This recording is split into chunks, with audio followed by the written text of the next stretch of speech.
खेसारी जी से प्यार करती हैं, बेपनाह मोहब्बत आप करती हैं जी। क्या सच्चाई है? एकदम सच्चाई है कि हम प्यार किए हैं, उनसे मिलने के लिए भी निकले हैं। हम चाहते हैं जो वो हमसे मिले। अच्छा जी। तो कहा है आप खेसारी जी से सब प्यार कर रही हैं, बताइए। हमको अच्छा लगता है। जी। खेसारी से प्यार करना आपको अच्छा लगता है? जी। तो कहा है आप खेसारी जी को बदनाम कर रही हैं ऐसे? उसमें कौन सा बदनाम किए हैं? प्यार किए हैं तो बोलिए रहा कि प्यार किए हैं। प्यार किए तो क्या क्या चीज दे सकती है खेसारी जी? हर चीज, वो जो चीज बोलेगा मांगेगा वो चीज हम करेंगे। अभी ना बोलो ज्योति मांगी ज्योति दे। छोड़ के तो हो के हमारा आवाजे ना आई। अभी आप नहीं बोले खेसारी जो मांगे मांगे ज्योति दे। वो जो मांगेगा वो दे देंगे, ऐसे बोले हैं। जी। तो कहा खेसारी से प्यार कर रही है ऐसे? हमको अच्छा लग रहा है, एक्टिंग, डायलॉग, डांस, हर चीज। जी। इसीलिए खेसारी से प्यार कर रही है। अब पवन सिंह में कथी कमी बा? वहाँ के भी इंसान है, थोड़ा मोटा ताजा दिखी नहीं, यही से मोटा बड़ा खेसारी पवन सिंह जी वैसे जी दिखी नहीं, यही से बहुत लोग माने उन्हों से प्यार कइले बा। लेकिन हमरा खेसारी जी से प्यार भइल बा, खेसारी जी के। पवन जी से प्यार आप नहीं कीजिएगा कहीं ना कहीं? नहीं। प्यार हर कोई से करते रहते हैं, कोई बिजनेस है। अच्छा कई गो बच्चा आपके पास है? कई गो बच्चा? 4 बच्चा है। आप ही का 4 गो बच्चा है? जी। देख सकते हैं आप लोग कहीं ना कहीं इनके पास 4 गो बच्चा है। खेसारी जी से प्यार करती है, पवन जी से नहीं कीजिएगा आप।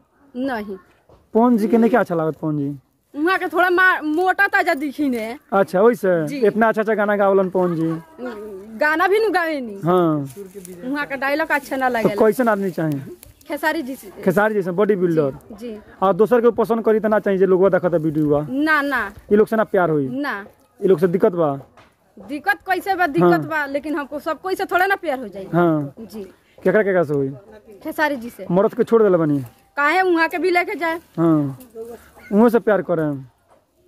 रउआ से प्यार कली का खेसारी जी से कइले बनी तो रउआ से कली का? हम कहाँ प्यार के बारे में कुछ जानते हैं। तो जब आप नहीं जानते हैं तो उसमें क्यों बार बार पूछ रहे? अरे जी से प्यार कीजिए, ठीक है? मीडिया वाले लोगों से प्यार मत कीजिए कभी। नहीं, उन लोग से काहे के लिए प्यार करेंगे? अच्छा साफ साफ एक बार बताइएगा, आप अपने पति के साथ रहना है कि खेसारी जी के साथ रहना है? दोनों के साथ।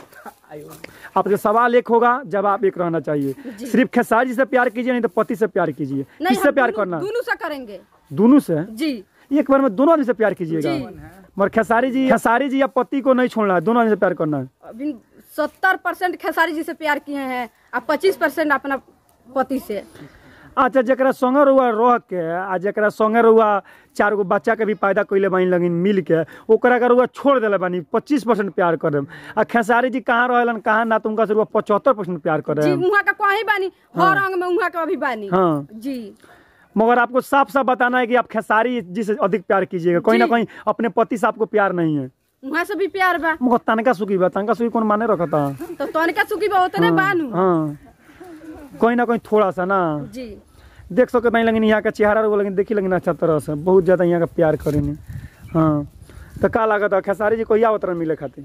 वहाँ के हमारा विश्वास बा, वहाँ के हमारा बुझाता कि 2 या 4 दिन में मिलब हमरा। 2 दिन में? जी। देख सकता नहीं रोल लगिन 15 तारीख के खेसारी जी यहाँ से भेंट करे खातिर आवतरन। अगर रोल लगिन के भी आवे के बताई लगी नहीं।